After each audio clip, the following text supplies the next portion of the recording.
Okay, so I'm on a layover and I need to get some rest, but I've been saying I was going to do a video on something that truly bothered me as a flight attendant. I got in a little tit for tat with a lady about what it takes to be a flight attendant. Let me zoom out. I feel like I'm face swapping. And I'm just gonna give you the lowdown. She posted a post and it said, if you want to be a flight attendant, you must not have tattoos, you need to do all this, that, and the other. My response to her was, I'm a flight attendant and I have 6 tattoos. So she was like, then she went to biblical reference and it became a back and forth. So here are my little tips on becoming a flight attendant. Regardless if you have tattoos, we're going to touch on all issues besides tattoos, hair, makeup, everything. And the first thing, since that was what was brought up, was, can I be a flight attendant if I have a tattoo? Yes, I have 6 of them. And I work for a large mainline carrier. So you can be a flight attendant if you have a tattoo. I've always put my tattoos in places where I can cover them up with professional clothing. I don't have them on my arms. I don't have them on my wrists or my ankles or anything. So I can wear any of my uniform pieces without any problems. Okay, here's the thing. Whenever you interview, it asks if you have any tattoos that can be seen through if you are wearing your uniform. If you can, you can't just cover it up with a Band-Aid and think it's going to be okay. If you have them on your arm and they fall past a low, where a short sleeve shirt falls, a professional short sleeve shirt falls, and this goes for men and women, always wear long sleeve shirts. To the interview process and training, your uniforms, wear a long sleeve shirt. It's just make sure that it is covered because it is grounds for dismissal. Oh, and that spooky, creepy light thing. I'm sorry, it's my tablet. Like I said, I'm sitting on a layover doing this. The lighting is great. So that's the thing. My tattoos, the one that I have to worry about is the one on my foot when I wear my dress. But I wear dark enough hose, or dark enough tights and hose where you can't even see it, because I don't try to get an opaque tight or hose where you can see it and I don't have to worry about it. But it's maybe the top part of the B that you can see, and I can take a little concealer and blend it out. But other than that, or my shoe covers it up. So yes, you can be a flight attendant with tattoos. It's just, as I tell anybody who gets tattoos, if not even just flight attendants, if you can't show the tattoo in a professional setting, if you want a professional job or career, then I suggest you put your tattoo somewhere where you can keep it covered, because they're always going to look at that emblem. Regardless of the situation, you should not be judged because you're having tattoos. You shouldn't be throwing, like this woman's throwing biblical references and this, that, and other at me because I had tattoos. And I was like,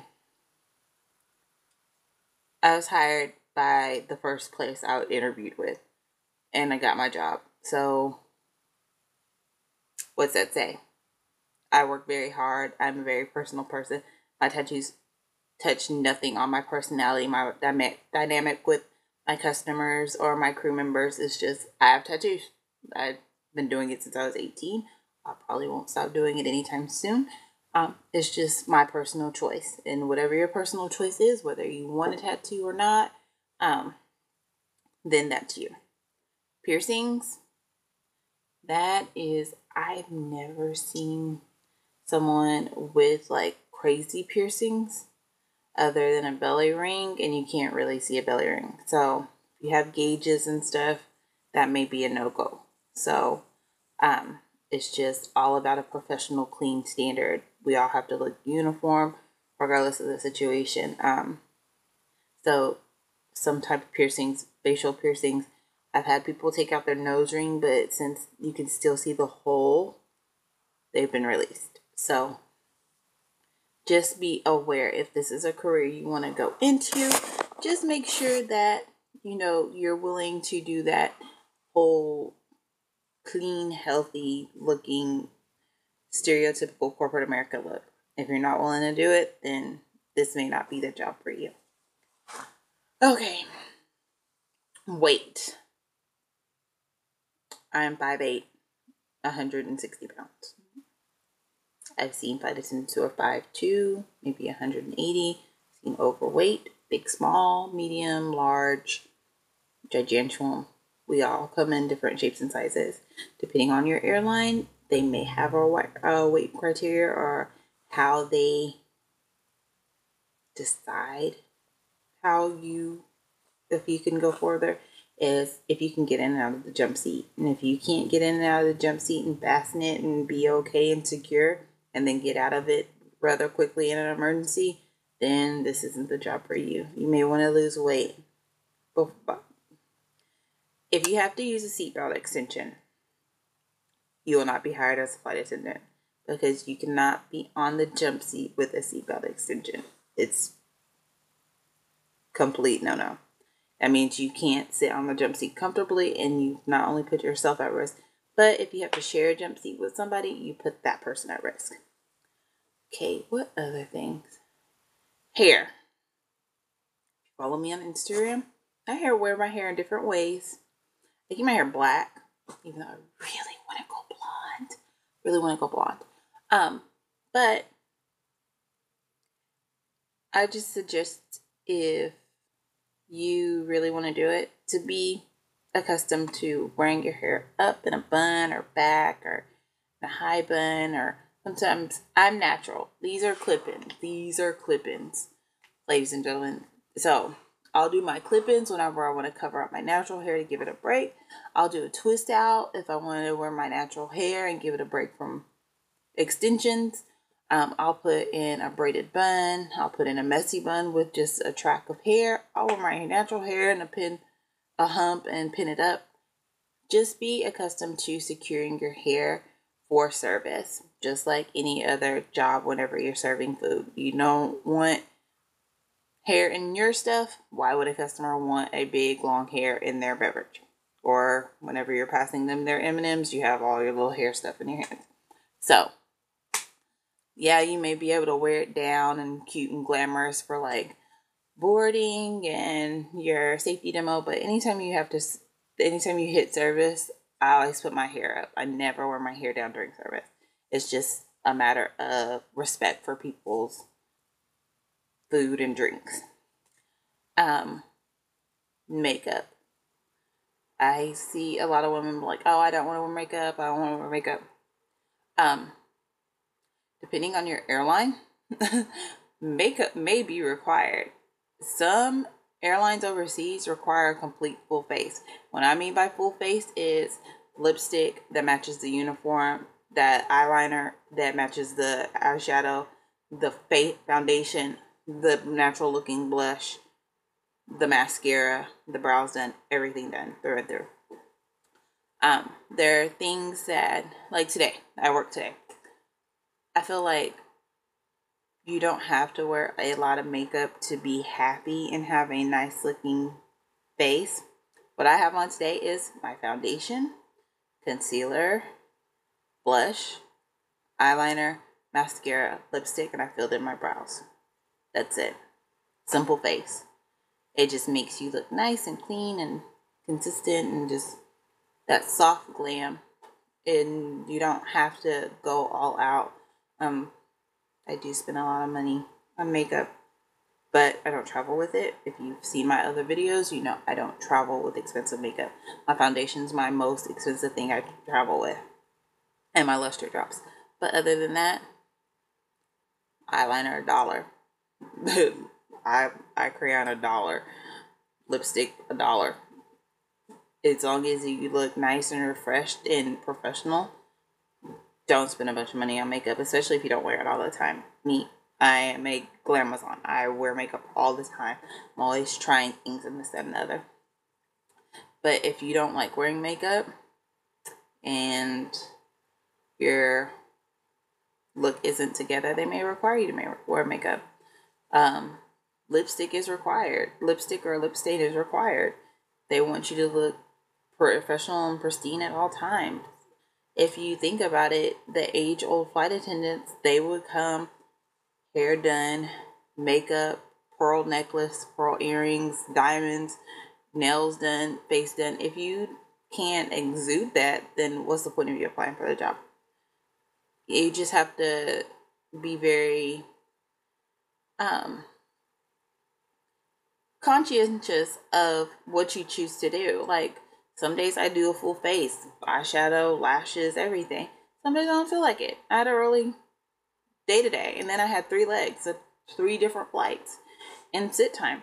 So sometimes you just don't want to do that, and you don't have to. It's just make sure you have like a nice, like, if you don't want to do foundation, do BB cream, which is a tinted moisturizer. You can do a lot of things to make your face just look so put together, like you went to a MAC artist, and not have to deal with the hassle of somebody being like, oh, she doesn't look put together. Another thing that you need to know, you do need your passport. Don't think that you will not need your passport. I thought I wasn't ever going to go anywhere internationally. I got sent somewhere with my passport. So don't slack on that. It's just, if you really want to do it, have your passport whenever you apply. So just in case you get that quick call, but like, hey, we'd like for you to come in for our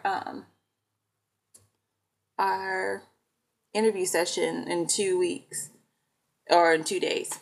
If you don't have a passport, you may not make it through the interview session. Some require you to have it to even interview, because they don't want to waste their time with somebody who doesn't, and you can't fly or go anywhere. Another thing that really touched my heart is, can a single mother or someone with a family be a flight attendant? I'm a single mom. Let me correct myself. I'm a singular mom. My son is taken care of by both me and his father, and we do a great job together.